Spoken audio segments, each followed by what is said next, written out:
The fact that we'll be able to see 13.4 billion light years back in time, that to me is probably the most amazing aspect. The scientists are projecting that we'll be able to see the formation of galaxies and planets at a period of time just after what they call the Dark Ages, after the Big Bang.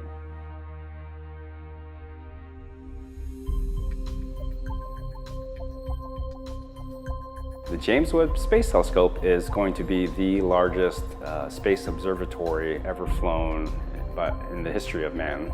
The Space Telescope in itself has the largest square footage of mirror area of any space telescope, so it'll allow it to collect the largest amount of infrared energy and see energies far, far, far deep into space. And we're projecting about 13.4 billion light years back in time. So my role for the James Webb Space Telescope program is I'm the chief engineer for the Sun Shield.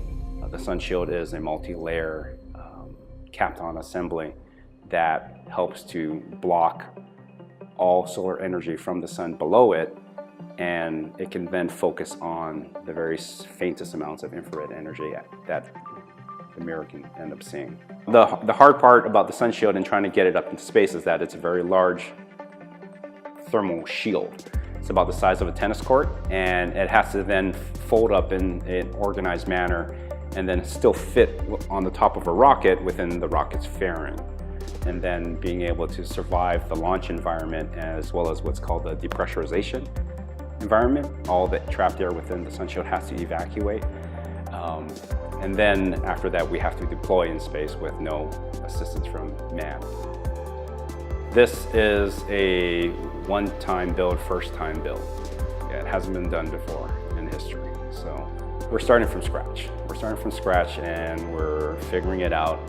Some of them, a lot of the big stuff we've figured out before we got into production during the design and analysis phase. But after that, once you hit production, things come up that just nobody could forecast. And that's what we call the unknown unknowns.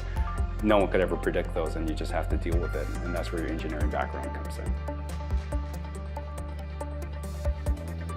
My actual passion for aerospace actually started kind of by accident when I was a kid. My neighbor across the street actually asked me one day, hey, we're gonna go fly model rockets today. You wanna come? And at that time, I had no idea what a model rocket was. And so I went out with them, and we launched them at a park nearby, and that was one of the first experiences that I had with space, so to speak, right? Is something launching up into the unknown, and it floored me. I realized that was something I had to be a part of. The University of Hawaii gave me what I would say a very solid foundation. In fact, a lot of the curriculum that we covered at UH in the College of Engineering classes, we used the same textbooks at MIT, Harvey Mudd, and all those other, Cal Berkeley. Everyone, we're all using the same books. It's just a matter of you utilizing that time and that experience with your professor and the overall time at the university.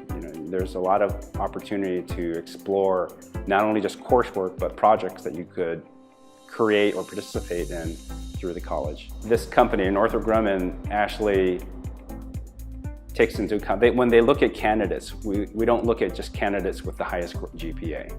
We look at candidates with good grades, good experience, good skill sets, and they look at the person as a whole. They don't just look for people with high academic scores. Because I've never been a straight A student all through college. I'm far from being the smartest kid in my class in high school as well as during my bachelor's and grad school or master's degree.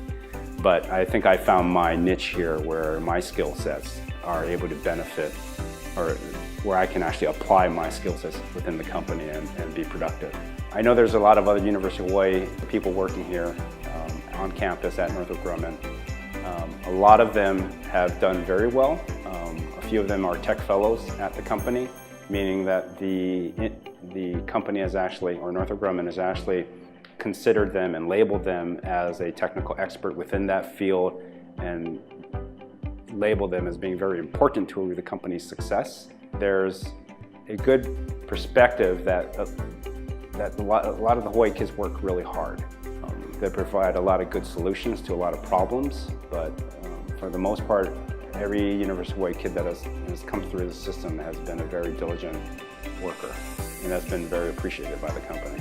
You know, from a day-to-day grind basis, it's kind of like almost any other job, but for the most part, you're working with some of the most high-tech materials that are in the industry, and you're working to build something on a team with people from various agencies across the country, whether it's NASA, whether it's classified missions within the government towards a common goal. And you get to build some amazing things, and you get to test it, and you get to ship it, and you then hear news about it being used up in space. So it's pretty awesome. It's pretty awesome.